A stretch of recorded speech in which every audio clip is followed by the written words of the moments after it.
तो शिवनाथ एक गरीब दर्जी था जो शहर के कोने में अपनी छोटी सी दुकान चलाता था। कपड़े सिलकर जैसे तैसे घर का खर्च चलाता था, लेकिन जो उसकी जिंदगी का एक ही मकसद था, अपनी बेटी प्रियंका की शादी करना। प्रियंका उसकी जान थी। माँ बचपन में ही चल बसी, तब से शिवनाथ ही माँ भी बना और बाप भी बना। दोस्तों, प्रियंका कॉलेज में पढ़ती थी, लेकिन हर महीने फीस जमा करना शिवनाथ के लिए जैसे जंग जीतने जैसा होता था। फिर भी वो कभी हार नहीं मानता। उसकी आंखों में एक ही सपना था कि मेरी बिटिया दुल्हन बने तो इतना दहेज दूं कि लड़की वाले ताउम्र याद रख। शिवनाथ का सबसे पुराना दोस्त था रघुवीर, जो एक जमीन दलाल था, थोड़ा चालाक, थोड़ा घुमा फिरा के बोलने वाला। पर शिवनाथ उस पर आंख भरोसा किया करता था। रघुवीर अक्सर कहता, भाई तेरी बिटिया मेरी भी बेटी है, उसकी शादी में जो बन पड़ेगा मैं जरूर करूँगा। दोस्तों, जब प्रियंका की शादी की बात पक्की हुई तो लड़के वालों ने 15 लाख रुपए और एक बाइक की मांग रख दी। शिवनाथ के तो होश उड़ गए। तब रघुवीर ने कहा, एक प्लाट है, बेच दें तो 18 लाख मिलेंगे, मैं डील फिक्स करवा देता हूँ। शिवनाथ ने झिझकते हुए कहा, वो तो मेरे दादा परदादा की निशानी है। दोस्तों नमस्कार, इस नए वीडियो में एक बार फिर से आपका बहुत बहुत स्वागत है। दोस्तों, वीडियो में आगे बढ़ने से पहले आपसे एक ही रिक्वेस्ट है कि वीडियो को लाइक और चैनल को सब्सक्राइब जरूर कर लीजिए और वीडियो में लास्ट तक जरूर बने रहें। दोस्तों, रघुवीर बोला, बिटिया की शादी बड़ी चीज़ होती है भाई, ज़मीन फिर से आ जाएगी, बिटिया का रिश्ता हाथ से निकल गया तो दोबारा नहीं मिलेगा। शिवनाथ ने हामी भर दी। रघुवीर ने वो ज़मीन किसी और को बेच दी, पूरे 30 लाख रुपए में। दोस्तों, शिवनाथ को सिर्फ 12 लाख रुपए दिए और बाकी रकम खुद हड़प ली। शिवनाथ को शक हुआ तो वो सीधे रघुवीर से जवाब मांगने उसके घर पहुंच गया। छत पर दोनों में बहस हो जाती है। तूने मेरे साथ धोखा किया है रघु। शिवनाथ की आंखों में आंसू थे। रघुवीर ने कहा, तेरे जैसे गरीब को कोई 12 लाख भी दे दे वही बहुत बड़ी बात है। और सुन, अब ज़्यादा उछलना मत, मैं पुलिस में जाऊंगा। और उसी पल रघुवीर ने पास पड़ा ईंट उठाया और ताबड़तोड़ वार कर दिया। शिवनाथ वहीं गिर पड़ा, खून से लथपथ। उसकी आंखें खुली तो जैसे अब भी बेटी की शादी का सपना देख रही हो। रघुवीर ने शव को बोरे में डालकर पास की नहर में फेंक दिया। खबर बनी कि दर्जी लापता हो चुका है। दोस्तों, प्रियंका ने पापा को हर जगह ढूंढा, पुलिस के चक्कर लगाए, लोगों से पूछताछ की, लेकिन सब बेकार था। कुछ दिन बाद जब रघुवीर घर आया और बोला, प्रियंका बेटी मैं हूं ना, चिंता मत कर, शादी मैं करवा दूंगा तेरी। प्रियंका की आंखों में कुछ था, जैसे शक, जैसे सवाल। उसे याद था कि पापा हमेशा रघुवीर को भाई कहकर ही बुलाते थे और अब वही भाई उसकी चिंता में डूबा है। एक दिन पापा का पुराना मोबाइल ट्रेस कराया गया और लोकेशन मिली रघुवीर के घर के पास। पुलिस ने रघुवीर को उठाया और उसने सब कुछ कबूल कर लिया। प्रियंका कोर्ट में चीख पड़ी थी, मुझे शादी नहीं करनी, जब तक मेरे पापा को इंसाफ नहीं मिलेगा तब तक मैं शादी नहीं करूंगी। अब वो रोज एक डायरी में लिखती है, पापा आपकी बिटिया अब भी हर रोज सपना देखती है, पर अब शादी का नहीं, आपके इंसाफ का। एक साल बाद प्रियंका जब कॉलेज की पढ़ाई छोड़ चुकी थी, समाज कहता था अब शादी कर लो, बाप के बिना लड़की बोझ बन जाती है। लेकिन प्रियंका ने कसम खाई थी कि जब तक पापा के कातिल को फांसी नहीं होती तब तक मैं शादी की बात कर भी नहीं सकती। वो अब लॉ की पढ़ाई कर रही थी, दिन रात किताबों में डूबी हुई रहती थी। कोर्ट की कार्रवाई सुनने जाती, केस लॉ पढ़ती और पापा की डायरी में रोज कुछ न कुछ लिखती ही रहती। उसने अपनी डायरी में लिखा, पापा आप दर्जी थे और मैं अब कानून की सिलाई में लगी हूँ ताकि आपके कातिल की गर्दन का नाप ले सकूं। रघुवीर जेल चला जाता है, लेकिन केस कमजोर था। उसके वकील ने दलील दी, ये महज हादसा था, हत्या नहीं था। प्रियंका टूटने को थी, लेकिन तभी एक गवाह सामने आया, बलिया काका। बलिया जो रघुवीर के घर में काम किया करता था, अब तक डर के मारे चुप था। वो कोर्ट में बोला, उस रात रघुवीर को बोरे में कुछ भारी भरकम डालते हुए देखा था और फिर वो नहर की तरफ गया था।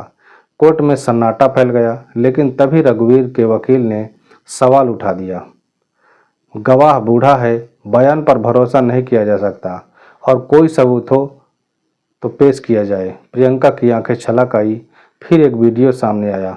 शिवनाथ की दुकान के पास लगे पुराने सीसीटीवी से पुलिस ने एक फुटेज निकाला। रघुवीर और शिवनाथ जा रहे थे, उसके बाद शिवनाथ कभी नहीं लौटा। यह सबूत काफ़ी था, केस फिर से खुला। अब प्रियंका को एक पब्लिक वकील ने गाइड करना शुरू कर दिया, उसी कोर्ट में जहां कभी वो पापा के साथ उनके ग्राहक के लिए सूट सिलने जाया करती थी। आज वो केस की बहस सुनने लगी। रघुवीर की साजिश का दूसरा चेहरा। जैसे जैसे केस बढ़ा, प्रियंका को एक झटका और लगा। रघुवीर अकेला नहीं था, राजेश ठेकेदार भी उसके साथ में था, जिसने जमीन खरीदी थी। वही असली खेला कर रहा था। जमीन की असली कीमत 50 लाख की थी और रघुवीर को उसने सिर्फ 30 लाख ही दिए थे, बाकी खुद डकार गया था। दोस्तों, प्रियंका अब दो मोर्चों पर लड़ रही थी। इधर रघुवीर के खिलाफ मर्डर केस और दूसरा राजेश के खिलाफ जमीन हड़पने का केस। कोर्ट में जब प्रियंका गवाही देने आई तो जज ने पूछा, तुम्हारे पास क्या सबूत है कि ये सब प्लान करके किया गया है?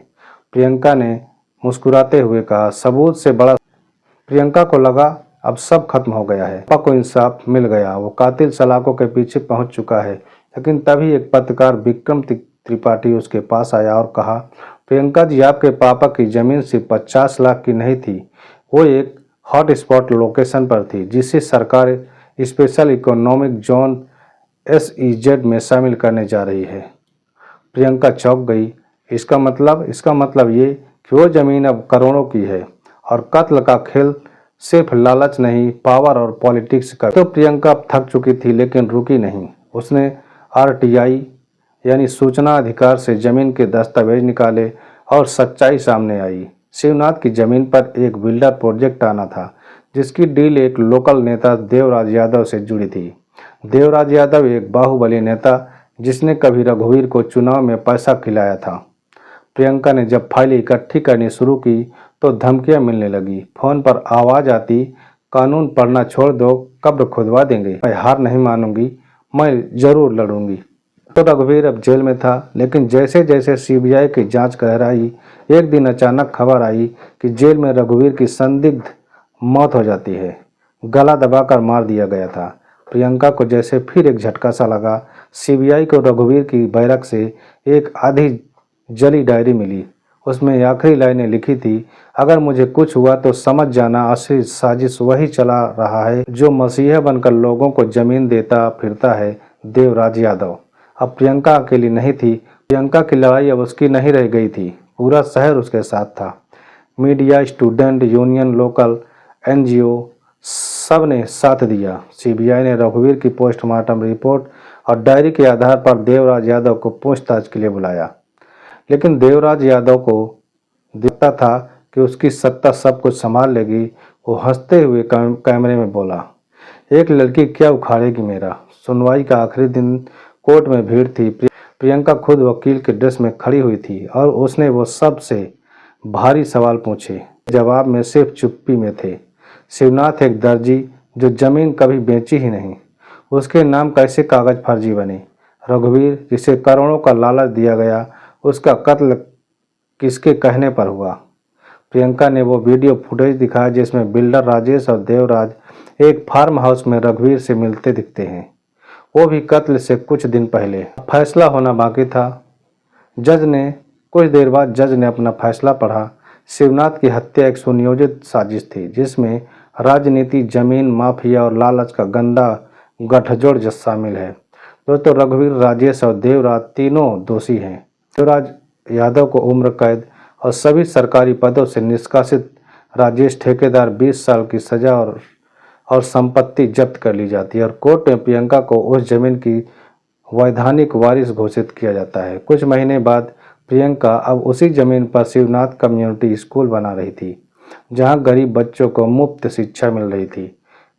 उसके कुछ दिनों के बाद एक पत्रकार ने पूछा कि आपकी शादी का क्या हुआ? प्रियंका मुस्कुराई, आसमान की तरफ देखा और कहा, अब जब पापा को इंसाफ मिल गया तो अब शादी भी करूंगी, पर एक शर्त पर कि बारात स्कूल के गेट से निकलेगी, ताकि हर लड़की देखे कि बेटी कभी बोझ नहीं होती, वो जंग भी लड़ सकती है और जीत भी सकती है।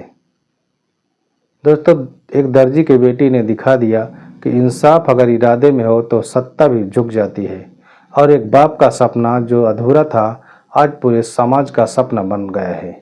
दोस्तों, यह कहानी आपके लिए सिर्फ एक घटना नहीं बल्कि एक सीख है। दोस्तों, हमारा मकसद आपको डराना या किसी का दिल दुखाना नहीं बल्कि आपको सतर्क और जागरूक बनाना है। दोस्तों, दुनिया में बहुत कुछ ऐसा होता है जिससे हम अनजान रहते हैं, लेकिन अगर हम सतर्क रहें तो कई मुसीबतों से बच सकते हैं। अगर आपको यह वीडियो पसंद आया हो तो इसे लाइक करें और अपनी राय हमें कमेंट में ज़रूर बताएं। और हाँ, अगर आपने अभी तक हमारे चैनल को सब्सक्राइब नहीं किया है तो तुरंत कर लीजिए ताकि आगे भी ऐसी ही ज़रूरी और सच्ची कहानियाँ आप तक पहुँचती रहे। दोस्तों, जल्द मिलते हैं एक नई कहानी के साथ। तब तक अपना और अपनों का ख्याल रखें। धन्यवाद।